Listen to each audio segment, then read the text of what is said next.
ibu-ibu, sekarang kita langkah selanjutnya. Kita ada permainan ya ibu-ibu ya.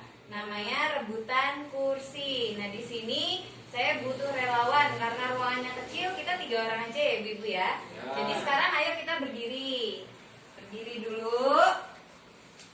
Nah di sini nanti aturannya kalau saya kasih aba-aba, ibu-ibu dari situ ke sini rebutan, tapi nggak boleh dorong-dorong ya Bu ya. Kita pelan-pelan aja, jalan aja. Jangan sampai ada yang membahayakan. Nah, saya minta tolong salah satu kakinya diikat Bu. Siapa yang mau diikat?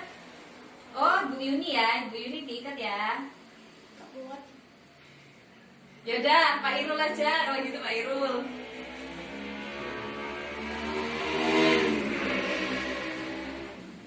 Nah, sekarang saya hitung. Nanti kalau hitungan ketiga, cepet-cepetan nyamperin kursi ini ya Bu ya. 1, 2, 3. Iya.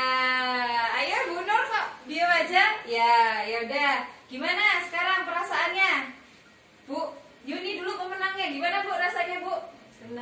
Senang mainan. Pak Irul gimana diikat? Susah jalannya Bu. Susah jalan. Kalau Bu Nur kok tadi berhenti gimana Bu? Susah jalannya juga nih, tadi keserimpet. Oh, udah keserimpet. Nah, kita duduk dulu ya Bu ya. Makasih partisipasinya ya Bu. Sekarang kita duduk dulu. Jadi, yang susah bergerak itu gambaran dari lansia. Lansia itu kan tadi udah kita bahas ya Bu ya. Fisiknya mulai terbatas. Susah apa Bu? Susah jalan. Terus susah melihat juga, susah mendengar. Nah, kira-kira itulah yang dirasakan oleh lansia, tapi kadang diabaikan oleh orang-orang di sekitarnya karena kita anggapnya orang tua itu ya orang tua kita dulu, jadi tetap sama, padahal tidak, sudah ada kekurangan fisiknya, sudah mulai berkurang. Stop dulu. Nah, bisa kita lihat kalau misalkan kita mengabaikan lansia itu tadi, kita mengabaikan fisiknya, kebutuhan psikososialnya, spiritualnya, itu bisa termasuk ke dalam penelantaran lansia. Penelantaran itu apa sih Bu? Bisa dilihat di Richard nomor 7. Ini saya bacakan sambil kita perhatikan bareng-bareng ya Ibu ya. Penelantaran lansia adalah tindakan orang di sekitar lansia yang membiarkan lansia tidak terpenuhi hak-haknya sebagai manusia. Jadi selain kemarin ada penelantaran anak, lansia juga karena dia fisiknya sudah mulai berkurang, terbatas seperti anak-anak, juga resiko ditelantarkan. Contohnya seperti apa Bu? Membiarkan lansia tidak makan. Nah ini yang sering terjadi. Kita masak-masak aja, kita nggak tahu mbahnya itu masih bisa ngunyah apa enggak. Misalkan kita masak bakso, kita masak bakso, mbahnya nggak bisa ngunyah, cuma ngemut-ngemut aja. Nah itu juga salah satu jadi perhatian kita ya Bu ya. Lansia kita kasih makan tapi makanannya nggak sesuai. Nah itu juga termasuk menelantarkan. Jadi hati-hati ya Bu ya. Orang tua kita itu bisanya makan apa? Misalkan sudah susah mengunyah, kita buatkan makanan yang lembut. Kemudian membiarkan lansia sakit tidak diperiksakan ke dokter atau puskesmas. Nah ini bahaya ya Bu ya, karena lansia itu fisiknya sudah mulai berkurang, sudah mulai sakit-sakitan. Kita harus memperhatikan kesehatannya. Jadi jangan ngeluh. Kalau misalkan mbahnya titik-titik ngeluh sakit, itu jangan dikeluhkan, tapi harus kita bawa ke tenaga kesehatan. Kemudian membiarkan lansia kesepian.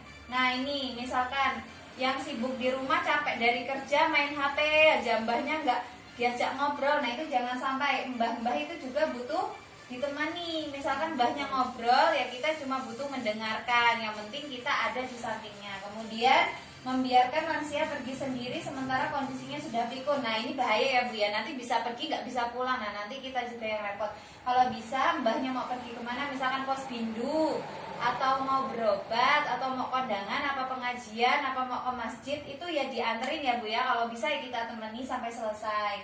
Kemudian membiarkan lansia bekerja berat atau keras. Memang lansia masih ada yang mau kerja ya Bu ya, tapi kita juga harus memperhatikan jangan sampai bekerjanya itu berlebihan karena sudah tidak kuat lagi fisiknya. Kemudian jangan sampai mengusir lansia dari rumah. Nah untuk min zalik, lansia itu juga adalah kita di masa depan ya Bu ya. Kalau kita nggak mau diperlakukan seperti itu, kita juga tidak boleh memperlakukan lansia seperti itu. Kemudian tidak memberikan kesempatan beribadah. Nah ini tadi karena jalannya udah lama, terus siap-siapnya lama, terus kita tinggal ke masjid mau sholat Idul Adha, Idul Fitri, itu nggak boleh. Kita harus ngajak Kalau mbahnya mau kemana kita anterin, kita temenin kalau perlu. Kemudian ditinggal sendiri dalam kurun waktu tertentu.